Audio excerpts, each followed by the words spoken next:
आज के इस वीडियो में हम पढ़ने वाले हैं क्लास 12th फिजिक्स का चैप्टर नंबर 3। ठीक है, 12th फिजिक्स एनसीईआरटी का चैप्टर नंबर 3 है और इस चैप्टर का नाम है विद्युत धारा, इंग्लिश में बोलते हैं करंट इलेक्ट्रिसिटी। तो सबसे पहले हम समझेंगे कि विद्युत धारा क्या होती है और विद्युत धारा पर आधारित हम न्यूमेरिकल्स को भी सॉल्व करेंगे। मैं हूं मनोज श्रीधर और आप सभी बच्चों का आपके अपने प्यारे से चैनल जिसका नाम है श्रीधर क्लासेस में बहुत बहुत स्वागत है। चलिए तो वीडियो को स्टार्ट करें। विद्युत धारा क्या होती है इसको हम एग्जाम्पल से समझते हैं। ठीक है, देखो जैसे ये एक चालक छड़ है और इस चालक छड़ को हम ले जाके चूल्हे में लगा दें। एक गैस चूल्हा जल रहा है और उस पर जाके हम इस चालक छड़ को रख देते हैं। अब बताओ क्या होगा, चालक छड़ में क्या होगा, तापांतर होगा। यहाँ पर इस सिरे पर ताप होगा ज़्यादा और दूसरे सिरे पर ताप होगा कम, मतलब तापांतर होगा। और इस तापांतर के कारण इसमें क्या होगी, ऊष्मा का प्रवाह होगा और इस ऊष्मा के प्रवाह के कारण हमारा जो हाथ है वो जलने लगेगा और हमें चालक छड़ को छोड़ना पड़ेगा, मतलब इसमें ऊष्मा बहती है। दूसरा एग्जाम्पल देखो, हम यहाँ पर दो बर्तन बनाते हैं। ये दो बर्तन हैं। अब यहाँ पर एक में बर्तन में पानी भरा है, कंप्लीट फुल भरा है, और दूसरे में थोड़ा सा पानी है।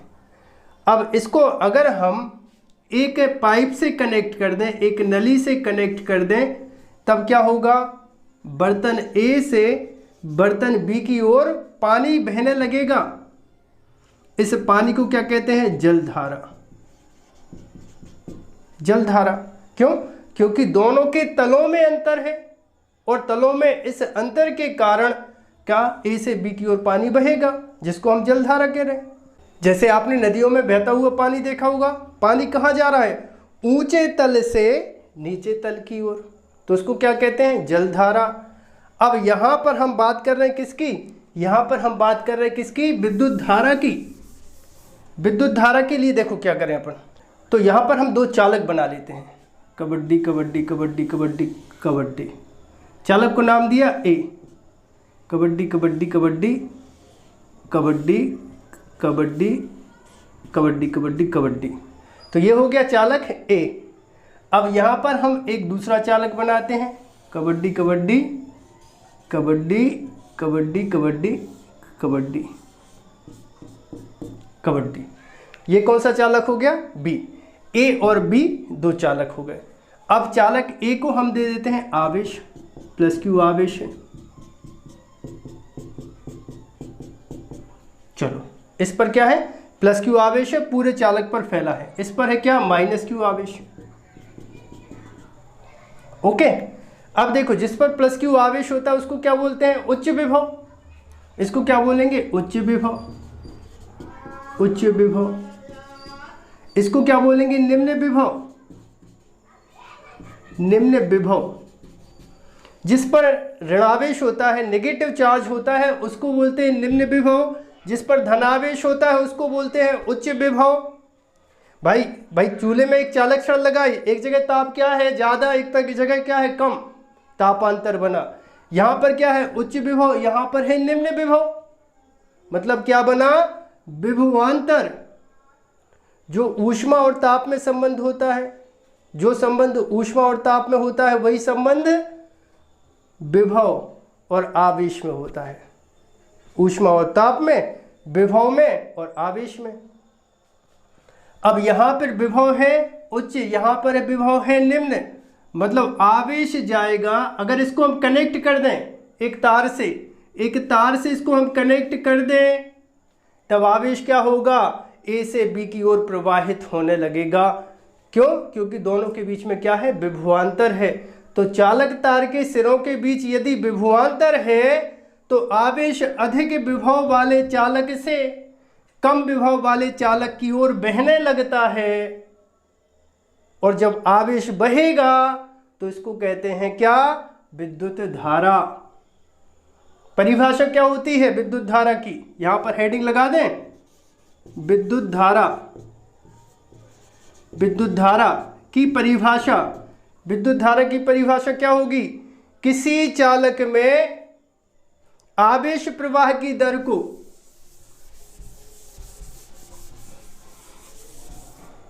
क्या परिभाषा? किसी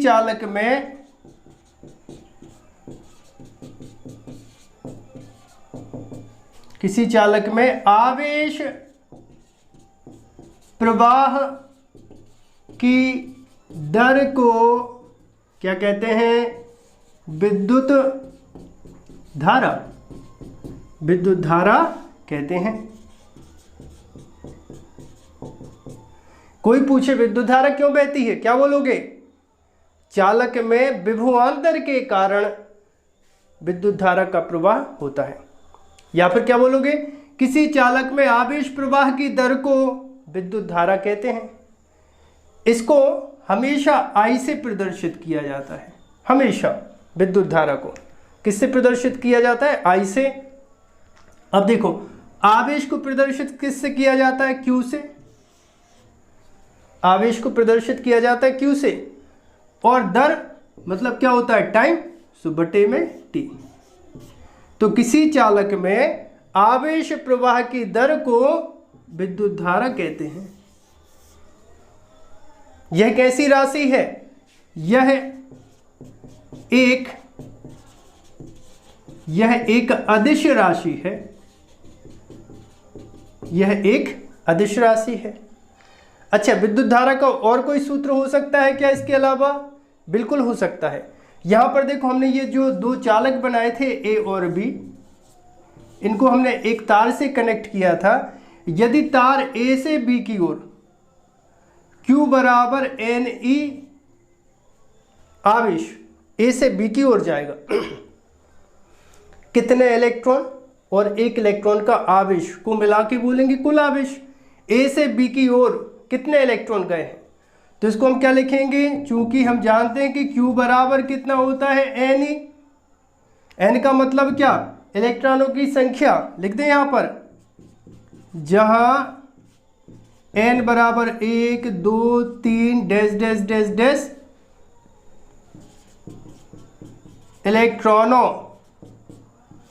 इलेक्ट्रॉनों की संख्या।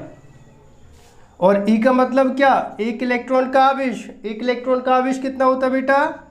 1.6 इंटू 10⁻⁻19 कूलाम। ठीक है ना? Q का मान कितना हो गया? Ne। तब विद्युत धारा का नया सूत्र बनता है I बराबर NE/T। एक बच्चा कमेंट कर रहा है, सर डेली पढ़ाई करो। अब से आपकी क्लास डेली लगा करेगी, आप बिल्कुल चिंता मत करें। मेरी कुछ मजबूरी रहती है, क्या करूं, आप लोग से बात नहीं कर पाता। मेरी ऑफलाइन कोचिंग है, उसको पढ़ाने के चक्कर में ऑनलाइन पर ध्यान नहीं दे पाता हूं। पर अब इतना विश्वास रखिए, अब मैं आपको रेगुलर पढ़ाऊंगा। ठीक है, कोई गैप नहीं करूंगा, बस संडे को छोड़कर आपकी जो क्लास है वो रेगुलर लगा करेगी। ठीक है, तब विद्युत धारा क्या हो जाएगी? I बराबर NE/T। तो विद्युत धारा का एक ये नया सूत्र बन गया। ओके, अब हम बात कर लेते हैं विद्युत धारा के मात्रक की। हेडिंग लगाओ, विद्युत धारा का मात्रक। क्या बात है, विद्युत धारा का मात्रक। ठीक है, अब विद्युत धारा का मात्रक बनाने के लिए देखो, पहले बात कर लें एसआई पद्धति में विद्युत धारा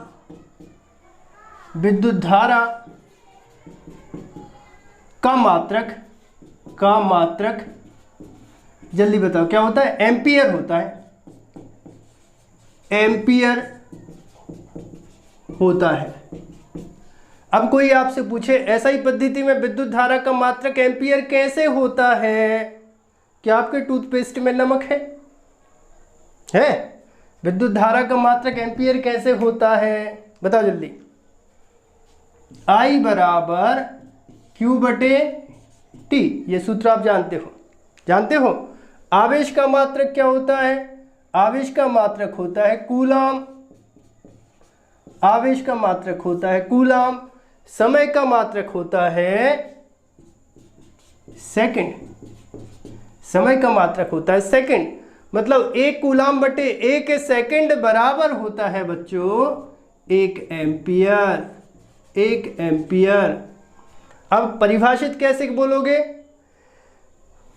यदि किसी चालक में आवेश कहाँ प्रवाहित होगा? चालक में। तो यदि किसी चालक में 1 सेकंड में समय कितना लगना है? 1 सेकंड, और 1 सेकंड में कितना आवेश प्रवाहित हो जाए? 1 कूलाम आवेश प्रवाहित हो जाए, तो उस चालक में बहने वाली विद्युत धारा बेटा 1 एम्पियर कहलाती है। तो इस तरह से विद्युत धारा का मात्रक क्या पड़ा? एम्पियर। किसके नाम पर? वैज्ञानिक एम्पियर के नाम पर विद्युत धारा का मात्रक एम्पियर पड़ा है।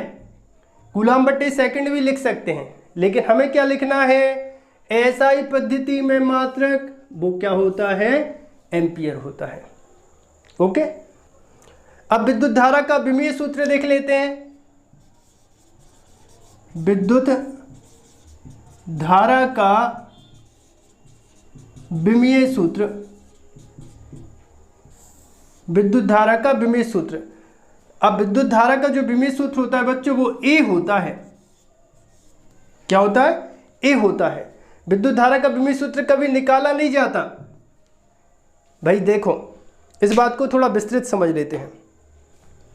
जब 11वीं क्लास में हम थे और वहां पर हमने एक चैप्टर पढ़ा था मात्रक एवं मापन। मात्रक एवं मापन में हमने पढ़ा था 7 प्रकार की मूल राशि होती हैं। कौन कौन सी? लंबाई, द्रव्यमान, समय, ताप, ज्योति तीव्रता, पदार्थ की मात्रा, विद्युत धारा। याद आया? विद्युत धारा कैसी राशि होती है? मूल राशि होती है। 7 मूल राशियों से बाकी की राशियां बनती थी और उनको कहते थे व्युत्पन्न राशि। जैसे हम जब ABCD सीखते हैं तब तो इंग्लिश सीख पाएंगे ना, 26 लेटर पहले अपन को सीखना पड़ते हैं। उसी प्रकार से फिजिक्स में पहले हमने 7 प्रकार की मूल राशि पढ़ी थी, बाकी की राशि इन्हीं से मिलके बनती है। तो कई लोग पूछते हैं विद्युत धारा का विमीय सूत्र निकाल के बताओ। निकालना नहीं है, आपको बोलना है विद्युत धारा कैसी राशि है? मूल राशि है, जिसका विमीय सूत्र ए फिक्स है। लंबाई का मीटर, द्रव्यमान का किलोग्राम, समय का सेकंड, ऐसे ही विद्युत धारा का क्या? एम्पियर। ये निकाले थोड़ी जाते हैं।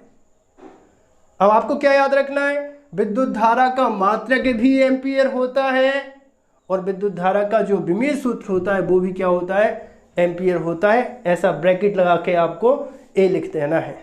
क्लियर इतनी बात? ओके। अगला देखो, विद्युत धारा की दिशा। विद्युत धारा की दिशा। विद्युत धारा की दिशा हमेशा कैसी मानी जाती है? इलेक्ट्रॉनों के प्रवाह की विपरीत दिशा में। देखो, जैसे किसी चालक में इलेक्ट्रॉन जा रहे हैं इस डायरेक्शन में, यहां पर जा रहे हैं क्या? इलेक्ट्रॉन। किसी चालक में इलेक्ट्रॉन जा रहे हैं इस दिशा में, तो विद्युत धारा आएगी हमेशा इस दिशा में। विद्युत धारा। ओके। और हमेशा धनायनों की दिशा या धनावेशों की दिशा मानी जाती है विद्युत धारा की दिशा में। धनावेश कैसे बहते हैं? हमेशा विद्युत धारा की दिशा में। इलेक्ट्रॉन कैसे बहते हैं? उल्टी दिशा में। इलेक्ट्रॉन जाएंगे इस डायरेक्शन में, धारा आएगी इस डायरेक्शन में, धनावेश आएंगे इस डायरेक्शन में। तो ये डे 1 था। डे 2 में हम विद्युत धारा पर आधारित कुछ न्यूमेरिकल्स करेंगे और विद्युत धारा पर आधारित कुछ और कॉन्सेप्ट आपको बताएंगे। आई होप आप सभी को वीडियो पसंद आया होगा। यदि आप सभी को वीडियो पसंद आया हो तो आप हमारे चैनल को सब्सक्राइब करें, वीडियो को लाइक करें और वीडियो को अपने दोस्तों के साथ शेयर करें। दोस्तों के साथ वीडियो को जरूर शेयर कर दिया करो। उनका भी भला, आपका भी भला और मेरा भी भला। ठीक है, मिलते हैं अगले वीडियो में।